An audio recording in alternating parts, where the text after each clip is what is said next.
আমাদের পরীক্ষায় বি পার্টের ভিতরে বেশিরভাগ এটা থেকে কোশ্চেন হয়। বি পার্টের বেশিরভাগ কোশ্চেনই আমাদের হয় মুভিং থেকে। তাহলে এই মুভিং এর ভিতরে আমাদের আবার তিনটা হয়ে থাকে, যে মুভিং অ্যাভারেজের ক্ষেত্রে আমাদের হচ্ছে তিনটা হইতে পারে। একটা হচ্ছে বলতে পারে 3 ইয়ার মুভিং অ্যাভারেজ, 4 ইয়ার মুভিং অ্যাভারেজ, 5 ইয়ার মুভিং অ্যাভারেজ। তিনটার কিন্তু তিনটা নিয়ম না, জাস্ট একটাই নিয়ম। একটা যদি আমি ভালোভাবে বুঝতে পারি তিনটাই করতে পারবো। 3 ইয়ার মুভিংও যা, 4 ইয়ার মুভিংও তাই, 5 ইয়ার মুভিংও তাই। তাহলে আমরা একটু মনে রাখবো সবাই যে 4 ইয়ার মুভিং এর ক্ষেত্রে কলাম হবে 5টি। 4 ইয়ার মুভিং এ একটা কলাম বেশি দিতে হবে। 4 ইয়ার মুভিং এ কলাম হবে 5টি। 3 ইয়ার মুভিং এর ক্ষেত্রে কলাম হবে 4টি। 5 ইয়ার মুভিং এর ক্ষেত্রেও কলাম হবে কয়টি? 4টি। তাহলে যখন 4 ইয়ার মুভিং অ্যাভারেজ থাকবে তখন একটা কলাম বাড়বে, আর 4 ইয়ার যদি না থাকে তাহলে আমাদের কি কলাম 4টা হবে।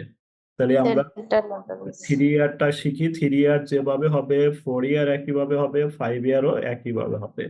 আচ্ছা, তাহলে আমরা 3 ইয়ারটা আগে ভালোভাবে কমপ্লিট করি। দেখেন 3 ইয়ার মুভিং এর ক্ষেত্রে আমাদের কলাম কয়টি দিতে হবে? তাহলে 4টি। ইয়ার প্রোডাকশন এই দুইটা তো আছেই। তারপরে এই যে এইভাবে লিখবেন 3 ইয়ার মুভিং টোটাল একটা বাড়াইবেন, আর 3 ইয়ার মুভিং অ্যাভারেজ। তাহলে কত ইয়ার মুভিং অ্যাভারেজ চাইছে? 3 ইয়ার মুভিং অ্যাভারেজ। 3 ইয়ার মুভিং অ্যাভারেজ বলতে এই তিনটার যোগফল করবেন। আমার যদি 4 ইয়ার মুভিং থাকে তাহলে 4টার যোগফল করতে হবে। 5 ইয়ার মুভিং এভারেজ থাকলে 5টার যোগফল করতে হবে। এই তিনটা যোগ করবেন। যোগ করে তিনটার মিডল কোনটা?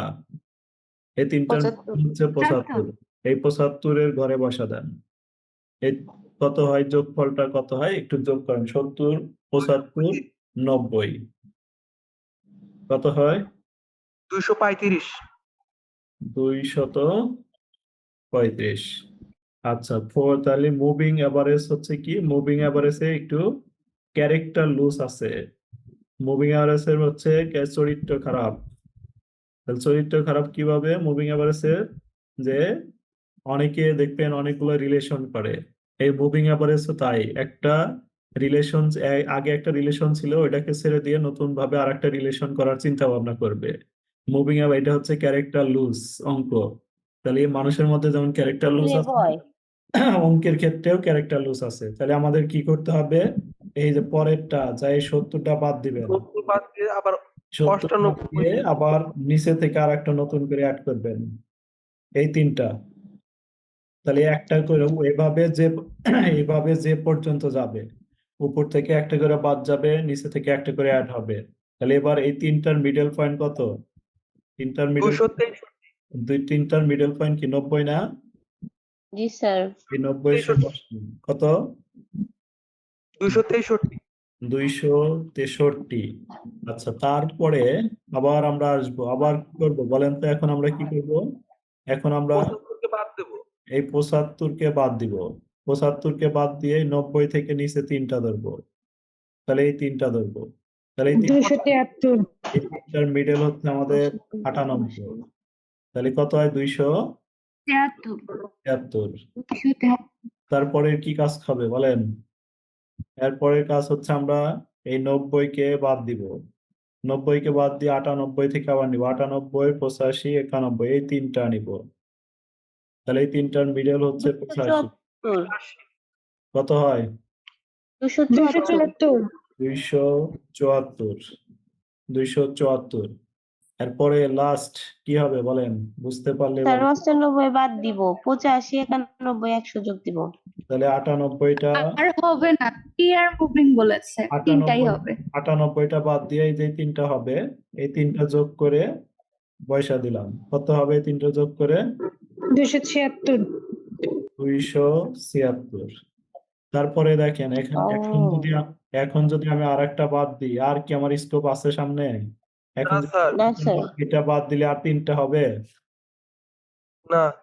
তাহলে আমরা কি এই যে এইটুক বুঝতে পারছি নাকি বুঝি নাই? না আবার বুঝাবো বলেন? বুঝতে পারছি। আচ্ছা, তাহলে এখানে কয়টার করে যোগফল আছে? 3টা। 3 দিয়ে ভাগ করে এবার পাল্টা দেন। 3 দিয়ে ভাগ করে এই ঘরে পাঠা দেন, 3 দিয়ে ভাগ করে এই ঘরে পাঠা দেন, 3 দিয়ে ভাগ করে এই ঘরে পাঠা দিবেন, 3 দিয়ে ভাগ করে এই ঘরে পাঠা দিবেন। 78.33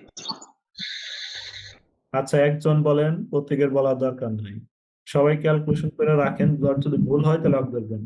78.33 তারপরে 87.67 87.67 91 পয়েন্ট। 91 পয়েন্ট কত? স্যার আর কিছু নাই। শুধু 91? জি স্যার। তারপরে 91.33 91.33